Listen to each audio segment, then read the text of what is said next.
राधे कृष्ण आप सभी को। आज की वीडियो में आपको महाशिवरात्रि की व्रत कथा सुनाती हूँ। एक बार पार्वती ने भगवान शिव शंकर से पूछा, ऐसा कौन सा श्रेष्ठ तथा सरल व्रत पूजन है जिससे मृत्यु लोक के प्राणी आपकी कृपा सहज ही प्राप्त कर लेते हैं। उत्तर में शिवजी ने पार्वती को शिवरात्रि के व्रत का विधान बताकर यह कथा सुनाई। एक गांव में एक शिकारी रहता था। पशुओं की हत्या करके वह अपने कुटुंब को पालता था। वह एक साहूकार का ऋणी था, लेकिन उसका ऋण समय पर नहीं चुका सका। क्रोधवश साहूकार ने शिकारी को शिव मठ में बंदी बना लिया। संयोग से उस दिन शिवरात्रि थी। शिकारी ध्यान मग्न होकर शिव संबंधी धार्मिक बातें सुनता रहा। चतुर्दशी को उसने शिवरात्रि की कथा भी सुनी। संध्या होते ही साहूकार ने उसे अपने पास बुलाया और ऋण चुकाने के विषय में बात की। शिकारी अगले दिन सारा ऋण लौटा देने का वचन करके बंधन से छूट गया। अपनी दिनचर्या की भांति वह जंगल में शिकार के लिए निकला, लेकिन दिन भर बंदी गृह में रहने के कारण भूख प्यास से व्याकुल था। शिकार करने के लिए वो एक तालाब के किनारे बेल वृक्ष पर पड़ाव बनाने लगा। बेल वृक्ष के नीचे शिवलिंग था जो बिल्व पत्रों से ढका हुआ था। शिकारी को उसके बारे में कुछ पता नहीं चला। पड़ाव बनाते समय उसने जो टहनियाँ तोड़ी वे संयोग से शिवलिंग पर जा गिरी। इस प्रकार दिन भर भूखे प्यासे शिकारी का व्रत भी हो गया और शिवलिंग पर बेल पत्र भी चढ़ गए। एक पहर रात्रि बीत जाने पर एक गर्भ धारण किए हुए मृगी तालाब पर पानी पीने पहुंची। शिकारी ने धनुष पर तीर चढ़ाकर जैसे ही प्रत्यंचा खींची तो वो मृगी कहने लगी कि मैं गर्भिणी हूँ, शीघ्र ही प्रसव करने वाली हूँ। तुम एक साथ दो जीवों की हत्या करोगे, जो कि ठीक नहीं है। मैं अपने बच्चे को जन्म देकर शीघ्र ही तुम्हारे सामने प्रस्तुत हो जाऊंगी, तब तुम मुझे मार लेना। शिकारी ने प्रत्यंचा ढीली कर दी और मृगी झाड़ियों में लुप्त हो गई। कुछ ही देर बाद एक और मृगी उधर से निकली। शिकारी की प्रसन्नता का कोई ठिकाना नहीं था। समीप आने पर उसने धनुष पर बाण चढ़ाया। तब उसे देख मृगी ने विनम्रता पूर्वक निवेदन किया, हे पारधी, मैं थोड़ी देर पहले ही ऋतु से निवृत्त हुई हूँ, कामातुर विरहिणी हूँ, अपने प्रिय की खोज में भटक रही हूँ। मैं अपने पति से मिलकर शीघ्र ही तुम्हारे पास आ जाऊंगी। शिकारी ने उसे भी जाने दिया। 2 बार शिकार को खोकर उसका माथा ठनक गया था। वो चिंता में पड़ गया। रात्रि का आखिरी पहर बीत रहा था। तभी एक अन्य मृगी अपने बच्चों के साथ उधर से निकली। शिकारी के लिए यह स्वर्णिम अवसर था। उसने धनुष पर तीर चढ़ाने में देर नहीं लगाई।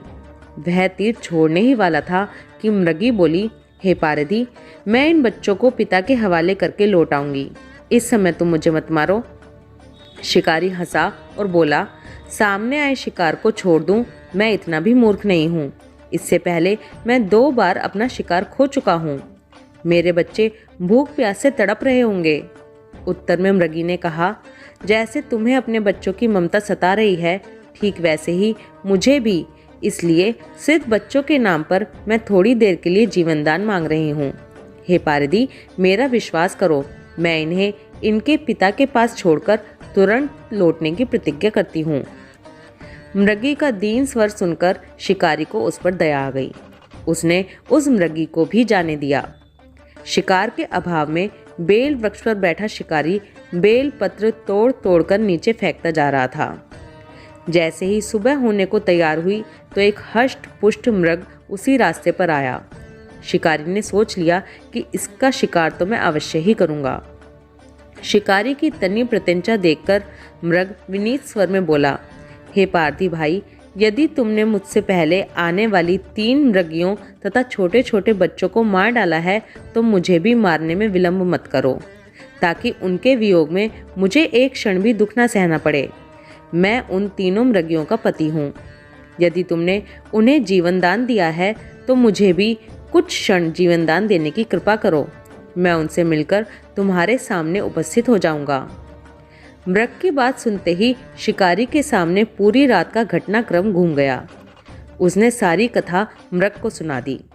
तब मृग ने कहा, मेरी 3 पत्नियां जिस प्रकार प्रतिज्ञाबद्ध होकर गई हैं, मेरी मृत्यु से अपने धर्म का पालन नहीं कर पाएंगी।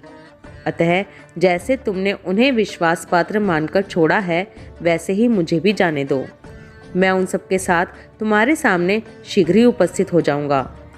उपवास, रात्रि जागरण तथा शिवलिंग पर बेल पत्र चढ़ाने से शिकारी का हिंसक हृदय निर्मल हो गया।